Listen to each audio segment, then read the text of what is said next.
All right. So things have escalated a bit over the weekend. I should say they have, but you kind of wouldn't know by sort of the way the media is playing it.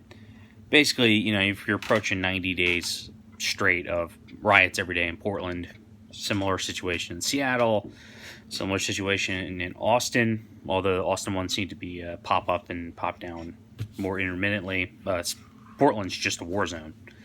Uh, New York City is they've kind of destroyed so much stuff that there's not all that much rioting and looting going on. Um, Philadelphia, there's kind of a mix of what's happening, and a lot of it is just the media is not covering what occurs, and even if you're a rioter, you can only get arrested and released so many times before you kind of don't have anything else to do. I mean, they all stole those Xboxes. You think they're not going to sit home and play them? So uh, that's a mess. But the thing that made it escalate was that two things happened. One, a lot of the Antifa BLM. I'm going to use Antifa as just the generic term to refer to because some of these are BLM associated as well. They're basically part of Antifa, whether they're proxies or they're actually part of the in-name Antifa. Doesn't matter. Point is, rioters. Well, they kind of realized they were losing the PR battle with the federal buildings, and they were pissing off the residents in the city because they kind of destroyed everything, and you can kind of only destroy it once. And then now they're moving out to the suburbs. They're moving out to the suburbs and residential areas. And there's a lot of footage of that. They were trying to do that in Colorado last week. Now, they're in a neighborhood and basically the group of the neighbors come out and they shoo them away, it's good optics for, not for Antifa, it's good optics for the right or whatever, for just people who want civility. Because they're coming to your property in your town and they're messing you up. And you're pushing them out. Even if the police aren't doing anything, you're standing up. It makes it look like people relate to that. They say, hey, these, what if this angry mob were to come down my street and then start threatening me? And yes, that's true. The videos of them yelling at people to wake them up to try to, claiming that like they have some sort of right to disturb people and bother them in their homes because of social justice or whatever it is they're complaining about. Yeah, that stuff doesn't really help anybody. It motivates the very far left because it's like, oh, the revolution's here, but it doesn't help them with the general middle. And if everybody was seeing that, then what I'm about to talk about would be fine optically. In fact, it would probably be just. But not everybody sees Andy No's feed. You might have 100 hours of footage of Antifa being absolutely horrid, but the only footage you're going to see spread around outside of essentially the people who actually care about this story, so basically the normies and then your typical lefty who's got TDS because they're being lied to, the only thing they're going to see is when, the Proud Boy shows up and punches somebody in the face. Now, if it's on your property and they enter your property and then you dome them or you fight them, fine. Totally fine. It's going to be hard to spin that optically. But if you're going into the cities to stop, or even minor areas, but the Proud Boys are showing up kind of in groups in phalanx, and they got their shields and their bats and stuff.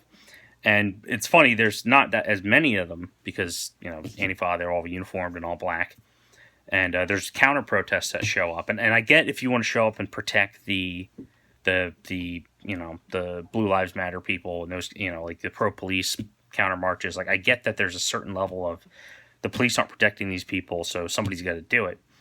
But you got to remember, you put that helmet on, you put that shield on, now you are basically, you're going to be used as a propaganda tool for the left. They're going to say, look how the far right is violently rising up.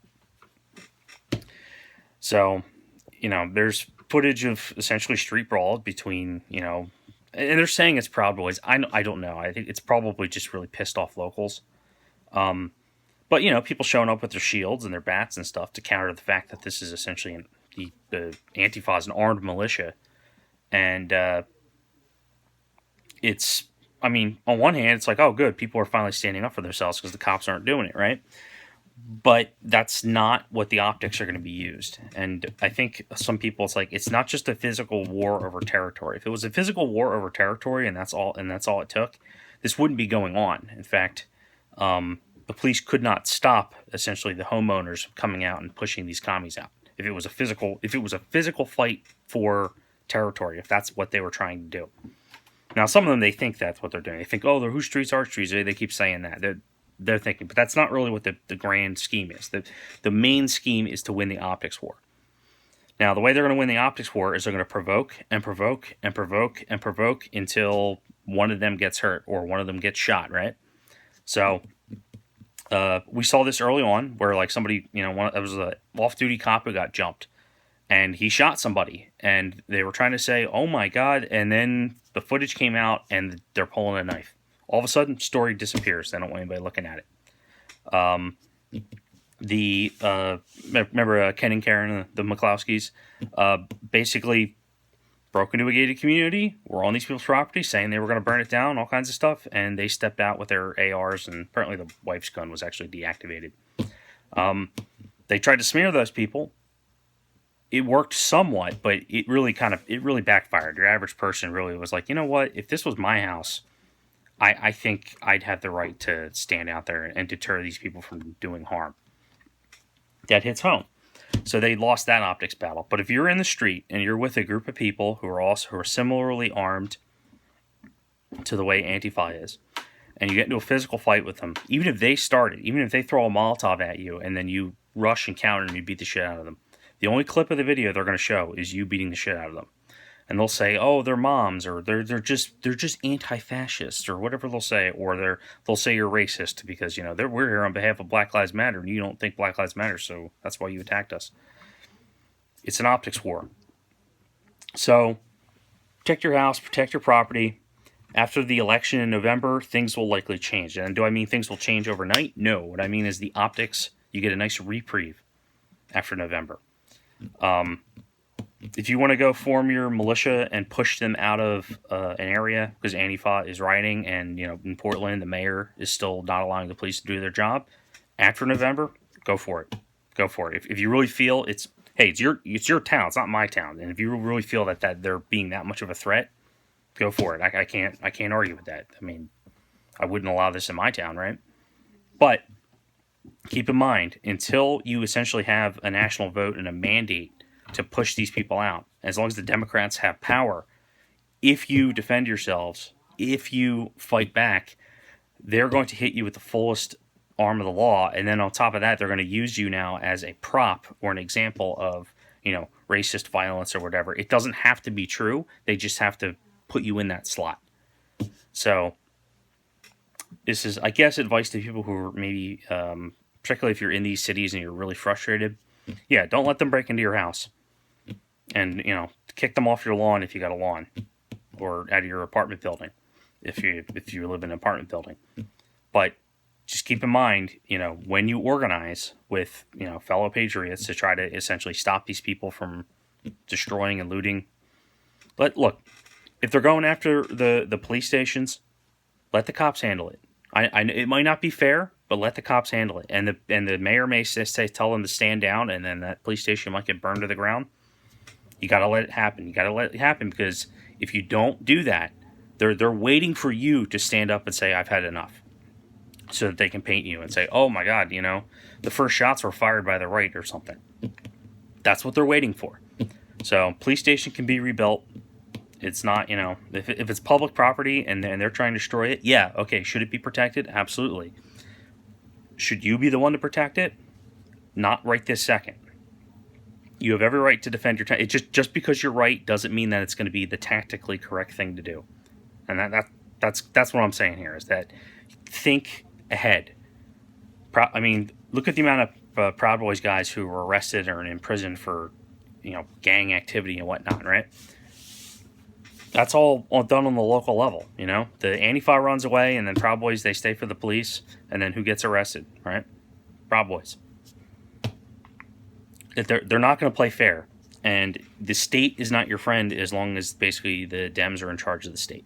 They will sell you out, they will use you, and they will use your maybe legitimate response with violence against violence, they will spin that, and they will absolutely end you, and they will use you as a weapon to further oppress other people.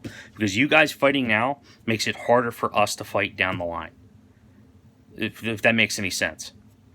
So November comes, and the voting's over, and the media's in chaos because God willing Trump wins, or even if the Democrats win, you got nothing to lose at that point. Then go ahead, push these people out of the off the streets and do what you got to do, because the cops aren't responding, and the feds can only do so much. Basically, if the state pushes says the feds can't come, it's basically he has to invoke the Insurrection Act to send the feds, and that's going to be a mess if that occurs. So, and I'm not saying it's not the right thing to do, but you got to remember, it's an optics war. It is an optics war. The fight is for the middle. All right. They're not looking to seize territory. They're looking to provoke a response so that they can play victim. Always know that. Always know that if you're out and you run into these people, always know they are looking to play victim. It doesn't matter what they're doing. It doesn't matter that you have the right to stand your ground or whatever. They are looking to play victim. It's part of the strategy. So, for now, let's bide our time. Let's wait. Let's see how this election stuff works out. Let's not give them any more fuel. After election, look, if the Dems haven't handled it at that point, if these mayors are still not defending essentially the streets from, anarcho-communist rioting, then, residents, you got to do what you got to do. I can't criticize you. It's if it were my neighborhood, I'd be pushing them out. And and we know because of Lori Lightfoot, no protesting on her street because she cares about her safety. That just if she has the right to do that philosophically, then you have the right to do it as well. And it's just kind of funny that all these mayors are totally okay with the protesters still show up at their house, and all of a sudden it's terrorism, right? Don't buy into it. Let them. You have to let a certain amount of suffering happen. Help people in the city who are innocent business owners and want help as you can, but don't form a posse and go and fight these people, because because the best case scenario of the way they'll spin it is they'll say, well, there was violence on both sides. Charlottesville is a good example, right? There was neo-Nazis who were unpleasant but not violent, and then there was people not necessarily violent, and then there was people who were both on the left and the right for removing the statue and keeping the statue. Those people were there, and they were, maybe they were unpleasantly yelling things at each other, but they weren't violent. But Antifa showed up, and they were there with their bats and their shields, and they beat the hell out of people. And what happened? Turned into a fight. The guy, one guy hit somebody in the crowd who wasn't even associated with Antifa. It's kind of unclear, really, whether he was trying to escape or not. And there's a professor who admitted he pointed a rifle at him, and then that caused him to speed away. And then now that guy's disappeared. Some commie. I don't know what the truth is with that situation. But the point is that one person got killed in what essentially was a car accident, and that's now been used to slam the right with the narrative. You would think, people don't even know Antifa were present at that protest. They don't know that Antifa was there causing violence well before any of the fighting broke out. People don't know that, right? And yeah, it's okay. The media, they're bad. They lied, right? You have to understand that is their strongest. It's like you're fighting a war, and this is your enemy's strongest point. And you feel it's not fair they have this advantage. Well, it doesn't matter if it's not fair, because they do have this advantage, and you have to work around it. You have to accept the reality that it's an optics fight. And if you want to win long term, you gotta fight for the optics, even if it means unpleasant things in the short term. So they come to your house, go ahead, fight them off. But if they're in the street, don't get smart and line up with shields and do what the police are supposed to be doing. Don't do that. Now is not the time for that. There may be a time in the future for that. Now is not that time, because that's why these Democratic mayors are not. They're catching, and then the DAs are when these people do get arrested, and then they're releasing them immediately. It's because they're waiting. They're waiting for the violence to get to a point where it provokes a response from the right, and then they can say, oh, isn't everything terrible? You know, like they're going to come in like the saviors to restore the peace because the left and right are fighting, right? It's a setup. Just keep that in mind. Don't go pulling a revolver out or whatever that one guy was doing. I mean, I understand the frustration. I really do. You know, if a mob of people with Molotovs are marching down your street saying they're going to burn down your house, I think you're well within your right to defend yourself. But just remember, they want to be the victims. That is how they're empowered, is by saying they're the victims. Whether it's BLM or Antifa or any other type of, you know, ultra-socialist organization or you know, Code Pinks out there even, you know, it's about painting a victim narrative. That is their strongest weapon. Because, I mean, look at some of these videos of them clashing with the Proud Boys. Like, they usually outnumber the Proud Boys like 5-1, and they still get their asses kicked. Right? These are not exactly warriors. All right?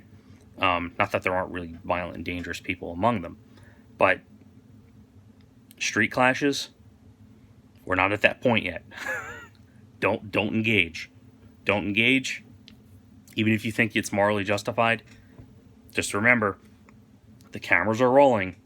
And even if you do something that's justified, if it can be spun in a way to say it's not justified, that's what they're going to push. So, yeah, this is more of a kind of a short warning to, I guess, some people who are on the right or in the moderates who are really sick of these people rampaging through their towns and whatnot. I get it, but you patience, bide your time. You know, read The Art of War by Sun Tzu. They're strongest. They're going to keep doing this because this is the thing they're best at: provoking a response, and so that the media can side with them. If you deny them that, that's how you beat them. That's how you beat them. You don't got to beat their ass in the street. You beat them by denying them the victim status that they're aiming for. That's what they're going for. That's the step. Now you know that. Deny it to them. That's how you win. That's kind of the only way to win. So that's all.